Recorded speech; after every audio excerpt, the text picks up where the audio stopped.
नमस्कार. SST college of arts and कॉमर्सच्या SST एज्युपेडियावर आपणा सर्वांचे स्वागत. मी प्रोफेसर मनीषा साबळे. आज आपण पाहणार आहोत TYBA पॉलिटिकल सायन्सच्या इंडियन पॉलिटिकल थॉट मधील महादेव गोविंद रानडे हा टॉपिक अभ्यासणार आहोत. TYBA पॉलिटिकल सायन्सच्या सेम 6 मध्ये राजकीय विचार अंतर्गत आपल्याला भारतीय राजकीय विचारवंतांचा अभ्यास करायचा आहे. त्यामध्ये राज्यविषयी संकल्पना आणि विचार या अंतर्गत आपल्याला सर्वात प्रथम महादेव गोविंद रानडे या विचारवंतांचा अभ्यास करायचा आहे. महादेव गोविंद रानडे यांनाच आपण न्यायमूर्ती रानडे म्हणून सुद्धा ओळखतो.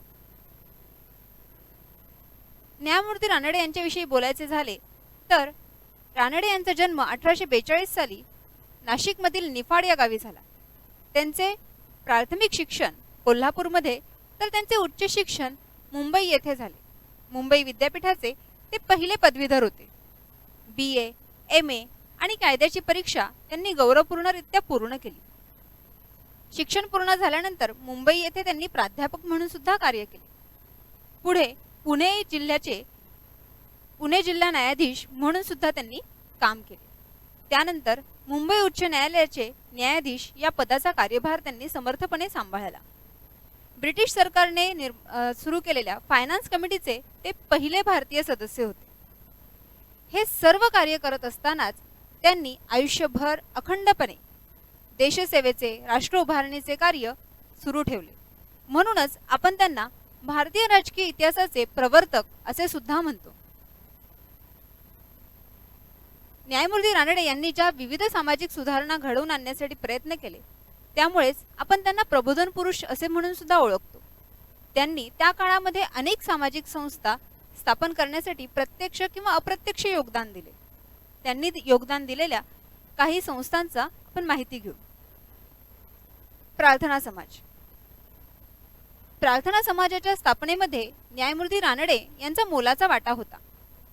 प्रार्थना समाजाचे तत्वज्ञान त्याची मूल्ये जनमानसापर्यंत पोहोचावी यासाठी त्यांनी एकेश्वर निष्ठाची कैफियत हा निबंध लिहिला. सार्वजनिक सभा. सार्वजनिक काका म्हणून ओळखल्या जाणाऱ्या ग.वा. जोशी यांच्या समवेत मिळून रानडे यांनी सार्वजनिक सभेची स्थापना केली. 1878 मध्ये सुधारणा कार्यास चालना देणारे त्रैमासिक सुद्धा त्यांनी या अंतर्गत सुरू केले.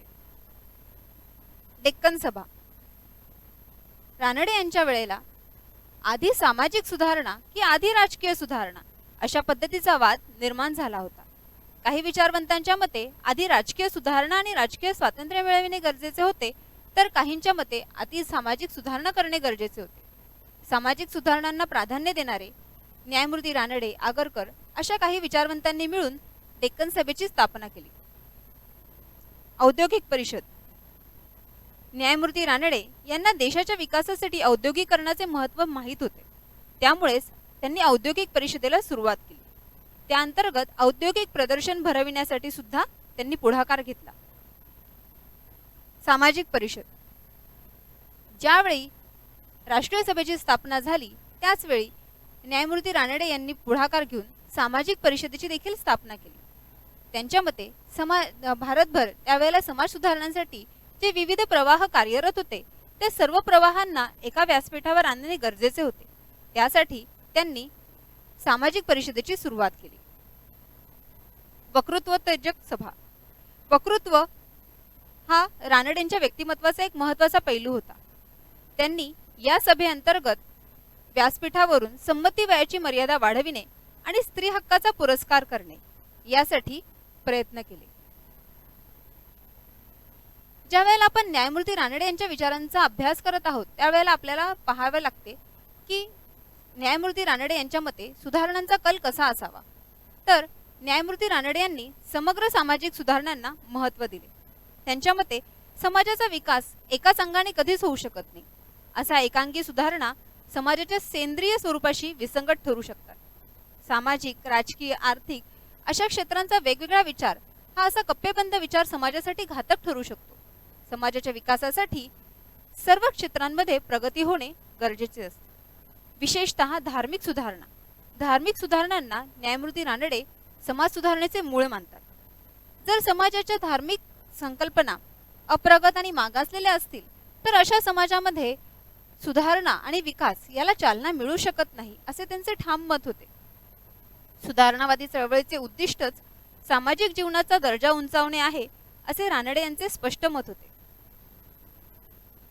सुधारणा गरजेच्या आहेत, तर मग सुधारणा कोणत्या पद्धतीने व्हाव्यात यासाठी देखील न्यायमूर्ती रानडे यांनी आपले मत मांडले. सुधारणेच्या बाबत न्यायमूर्ती रानडे उत्क्रांतीवादी सिद्धांत मान्य करत होते. त्यांच्या मते सामाजिक परिवर्तनाची गती ही नेहमी मंद असते, पण याचा अर्थ मानवाने काळाच्या गतीवर अवलंबून राहू नये, तर समाज सुधारणेसाठी प्रयत्न करणे देखील गरजेचे आहे. त्यासाठी त्यांनी सुधारणेच्या 4 पद्धती सांगितल्या. पहिली, पारंपरिक पद्धती. पारंपरिक पद्धती अंतर्गत आपल्या धार्मिक धर्मग्रंथ आणि संकल्पना यांच्या आधारे नवीन बदल हे धर्माला अनुसरूनच आणि धर्माशी अनुकूल कसे आहेत हे लोकांना पटवून दिले तर लोक त्या परिवर्तनाशी अनुकूल व्यवहार करतील असे त्यांचे मत होते. त्यामुळे धर्मग्रंथांना विरोध करून लोकांना जबरदस्ती कायद्याचे पालन करायला लावण्यापेक्षा धार्मिक ग्रंथांनाच आधार करून त्याद्वारे नवीन मूल्य, नवीन सुधारणा समाजात रुजवाव्या असे त्यांचे मत होते. दुसरी त्यांनी सांगितलेली पद्धत आहे विवेक पद्धती.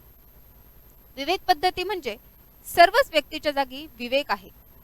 व्यक्तीच्या योग्य आणि अयोग्य यामध्ये फरक करण्याच्या शक्तीला आवाहन करून विवेक पद्धतीमार्फत लोकांना सामाजिक परिवर्तना अनुकूल असे बदल करण्यासाठी पुढे आणणे हे त्यांचे मत होते.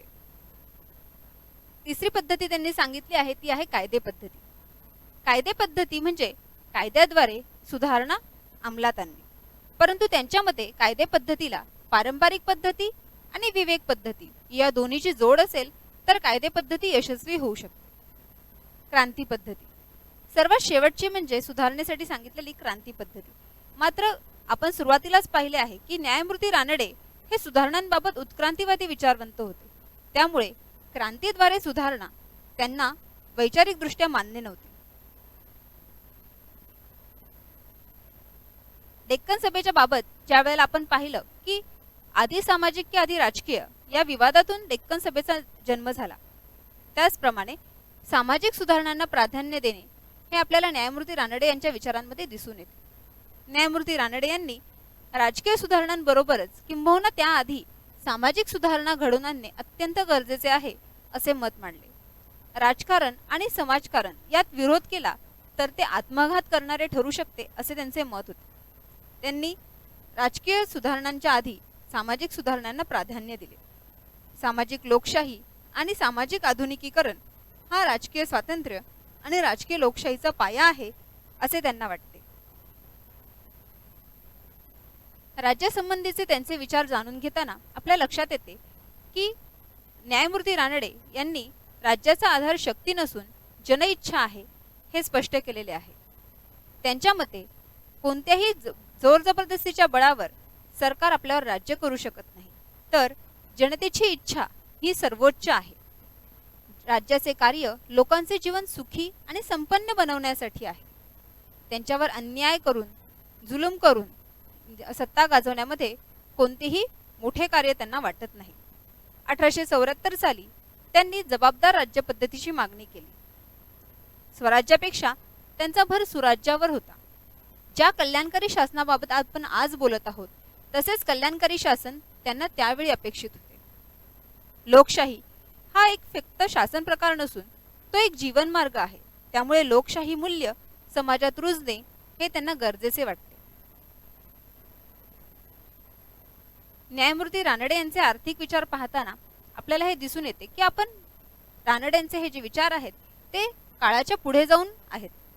न्यायमूर्ती रानडे यांना आपण भारतीय अर्थशास्त्राचे जनक मानतो, कारण भारतीय अर्थव्यवस्थेचा त्यांनी सखोल अभ्यास करून त्याविषयी आवश्यक ती मते मांडली. न्यायमूर्ती रानडे यांनी प्रगत शेती आणि औद्योगिकरण या दोन्हीला महत्त्व दिलेले आहे. त्यांच्या मते भारताची आर्थिक हानी ही ब्रिटिशांच्या आर्थिक धोरणामुळे झालेली आहे. त्यामुळे भारतासाठी विशेष अभ्यास करून आर्थिक धोरण राबविणे गरजेचे ठरते. ॲडम स्मिथ आणि रिकार्डो यांचे अर्थशास्त्रीय निकष कितीही चांगले असले तरी ते भारतासाठी जसे तसे लागू होत नाहीत असे रानडे यांचे मत होते. भारताच्या अर्थव्यवस्थेच्या विकासासाठी भारतीय परिस्थितीचा अभ्यास करून त्यानुसारच सुधारणा करणे आणि आर्थिक धोरण आखणे हे गरजेचे आहे असे त्यांना वाटते. संपत्तीचे न्याय वाटप होण्यासाठी आधी सर्वांना समान संधी उपलब्ध करून देणे गरजेचे असते. शेतीच्या विकासासाठी त्यांनी भांडवलदारी शेती यंत्रणेची देखील शिफारस केलेली आहे. शेतीवरील लोकसंख्येचा भार जर कमी झाला तर शेतीद्वारे मिळणारी उत्पादनशीलता जास्त होईल असे त्यांना वाटते. त्यामुळे लोकसंख्येचा भार शेतीवरील कमी व्हावा यासाठी उद्योगधंद्याला चालना देणे त्यांना गरजेचे वाटते. जर उद्योगधंद्यांना चालना दिली तर अधिकाधिक लोकसंख्या ही उद्योगधंद्यावरील उपजीविकेकडे वळेल आणि त्यामुळे शेतीवरील भार कमी होईल. देशाच्या ग्रामीणीकरणाला त्यांनी विरोध केला तर मुक्त अर्थव्यवस्थेला देखील त्यांचा विरोध होता.